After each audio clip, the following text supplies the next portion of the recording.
আপনাদের মাধ্যমেই আমি জানতে পেরেছি যে এই অটোরিকশা ড্রাইভারের তার করুণ কাহিনী।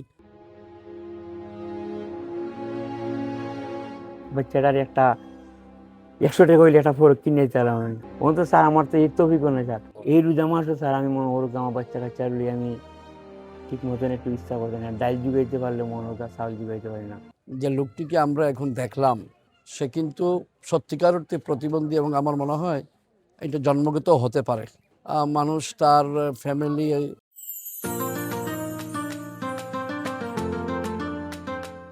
বাচ্চা দুটো আছে, তার স্ত্রী আছে, তাহলে সে জীবিকা রক্ষা কিভাবে করবে? তার তো কর্মসংস্থান তো প্রয়োজন। আর আমরা যারা রাজনীতি করি আমরা তো স্বাভাবিক কারণেই মানুষের দুঃখে কষ্টে মানুষের পাশে দাঁড়াতে হয়। আর আপনারা যারা সাংবাদিকতা আছেন আপনারা এই ধরনের গুলো জনসমক্ষে তুলে ধরেন, ও আপনাদের মাধ্যমেই আমি জানতে পেরেছি যে এই অটোরিকশা ড্রাইভারের তার করুণ কাহিনী। আমি একটু বিলম্ব হয়েছে, যেহেতু আমি নিজেও আবার ওইদিকে অটোরিকশা ড্রাইভার যারা প্রতিবন্ধী তাদেরকেও আমি কিন্তু দিয়েছি।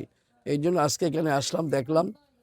আমি দোয়া করি আল্লাহ পাক যেন তাকে কোনো একটা উসিলা করে দেখ। সেটা তো the grace of almighty Allah will be take care of him. Allah তার সাহায্য করবেন, পাশাপাশি আমরা যারা আছি আমরা তাকে সহযোগিতা করা, এইটুকু আমাদের কাজ। এই হচ্ছে মূল সারমর্ম, আর এর চেয়ে বেশি কিছু বলার নেই।